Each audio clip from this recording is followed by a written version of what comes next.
Seinsophy, psychic attack. If we look at the universe around us, we cannot fail to realize that there must be some overruling plan coordinating its infinite complexity. If we take into our hands and examine minutely any living thing, however simple, equally must we realize that the ordered diversity of its parts is built up on a determining framework science has sought in vain for. This organizing principle will never find it on the physical plane, for it is not physical. It is not the inherent nature of atoms which causes them to arrange themselves in the complex patterns of living tissues. The driving forces of the universe, the framework upon which it is built up in all its parts, belong to another phase of manifestation than our physical plane, having other dimensions than the three which we are habituated, and perceive by other modes of consciousness than those to which we are accustomed. We live in the midst of invisible forces whose effects alone we perceive. We move among invisible forms whose actions we very often do not perceive at all, though we may be profoundly affected by them. In this mind side of nature, invisible to our senses, intangible to our instruments of precision, many things can happen that are not without their echo on the physical plane. There are beings that live in this invisible world as fish live in the sea. There are men and women with trained minds or special aptitudes who can enter into this invisible world as a diver descends to the ocean bed. There are also times when, as happens to a land when the sea dikes break, the invisible forces flow in upon us and swamp our lives.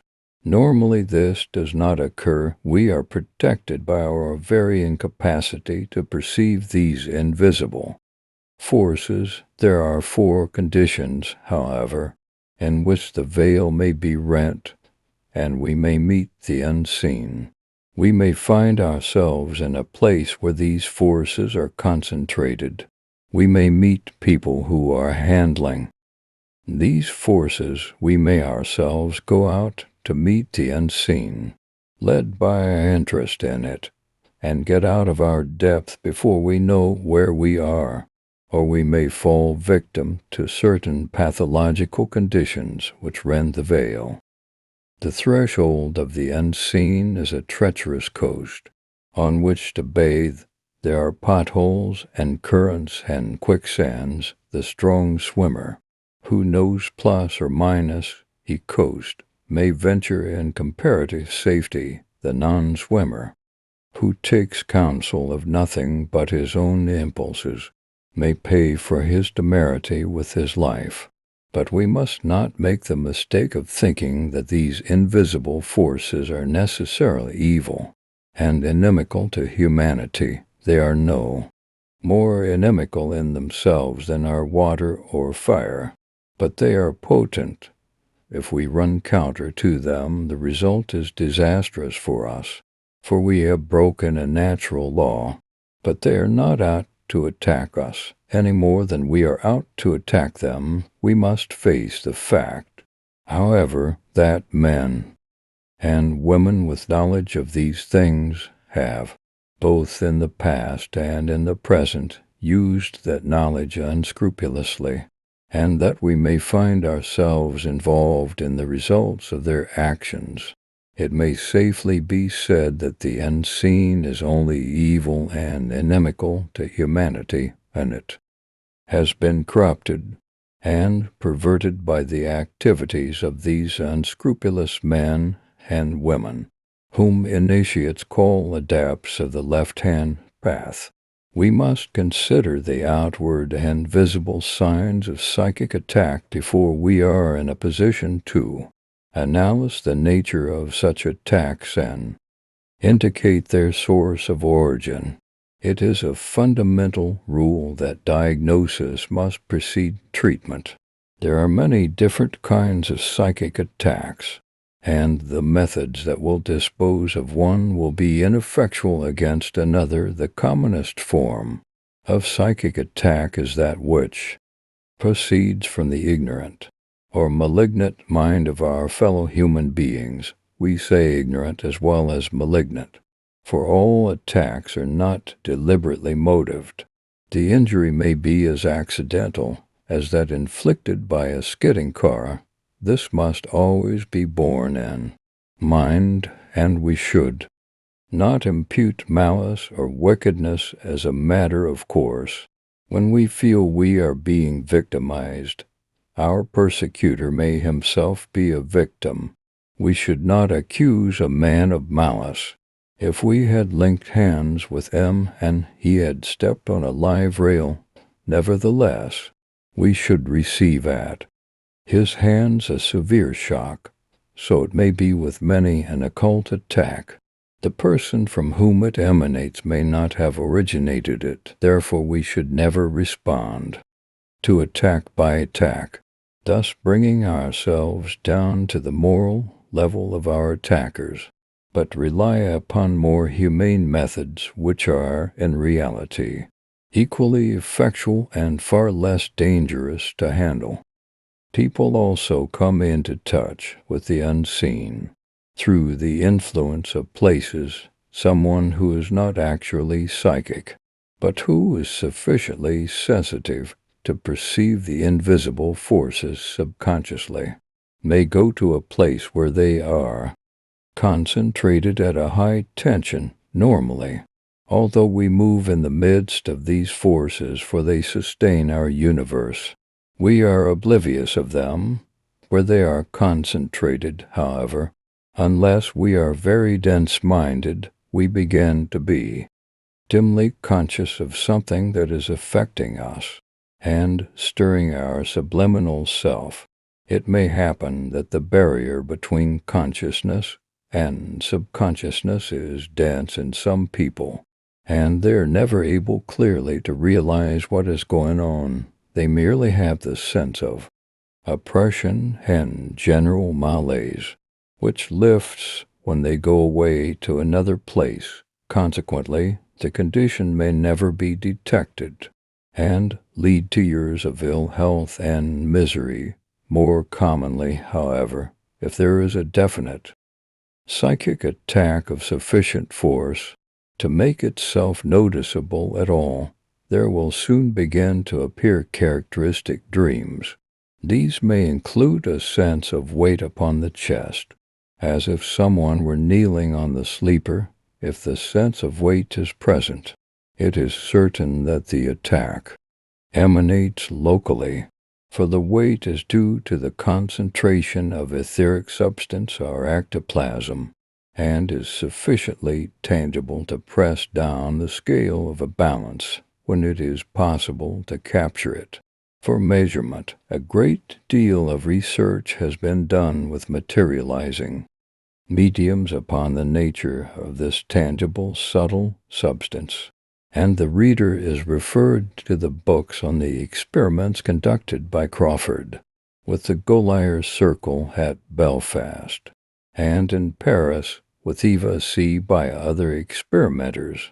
For further information and evidence on this subject, it may be noted that Crawford eventually committed suicide for no known reason.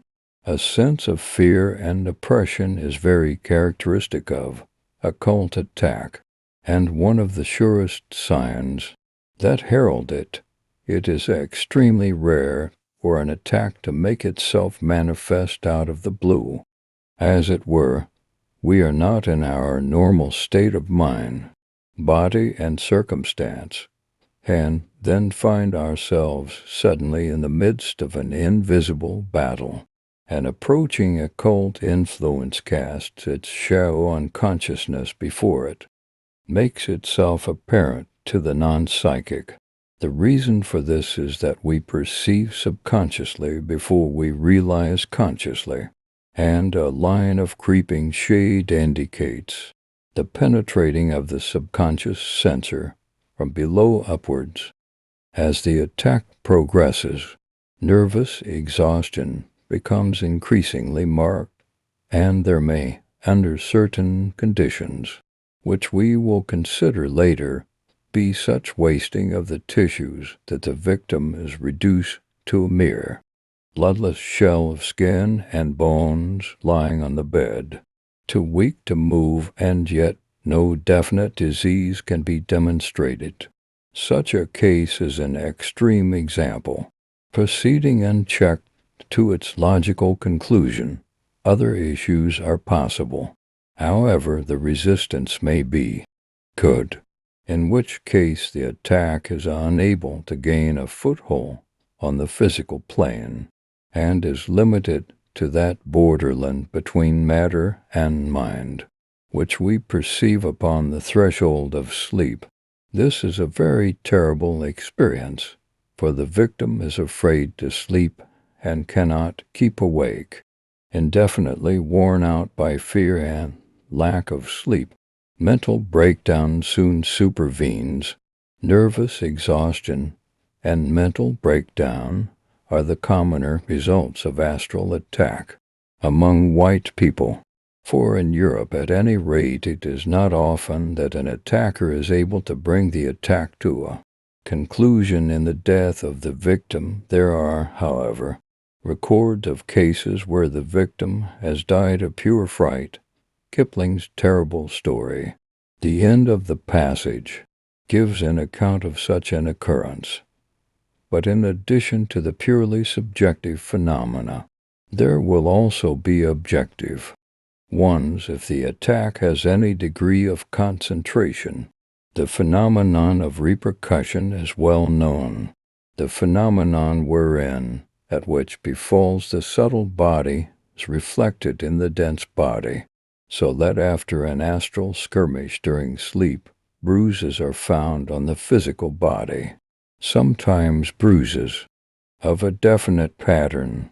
I have seen the print of a goat's hoof and the ace of clubs marked upon the skin as well-defined bruises, passing from blue to yellow and dying away in the course of a few days as bruises will evil. Odors are another manifestation of an astral attack. The characteristic smell is of decomposing flesh, and it comes and goes capriciously, but while it is manifesting, there is no doubt whatever about it, and anyone who is present can smell it, whether they are psychic or not. I have also known a frightful stench of drains arise when a ritual belonging to the element of earth was being incorrectly performed. Another curious phenomenon is the precipitation of slime. I have not actually seen this myself, but I have first-hand information upon good authority of one such case. The marks are sometimes as if an army of slugs had been marching in ordered formation. Sometimes there is a broad smear of slime, and at others, distinct footprints, often of gigantic size in the case to which I refer, of which I heard from an eyewitness. The marks were like the footprints of an elephant, enormous tracks on the floor of the drawing-room of a bungalow situated near the sea. Needless to say, the possibility of some natural, material explanation must never be ignored, even in cases where the supernatural element appears most obvious. It should always be diligently sought in every possible direction before any supernormal hypothesis is considered worthy of attention. But on the other hand, we should not be so wedded to materialistic theories that we refuse to take a psychic theory as a working hypothesis if it shows any possibility of being fruitful. After all, the proof of the pudding is in the eating, and if, working on an occult hypothesis, we are able to clear up a case, which has resisted all other methods of handling, we have pretty good evidence in support of our contention. Comment down below if you had this sign of psychic attacks. Thank you for watching. Subscribe, like, and share this video.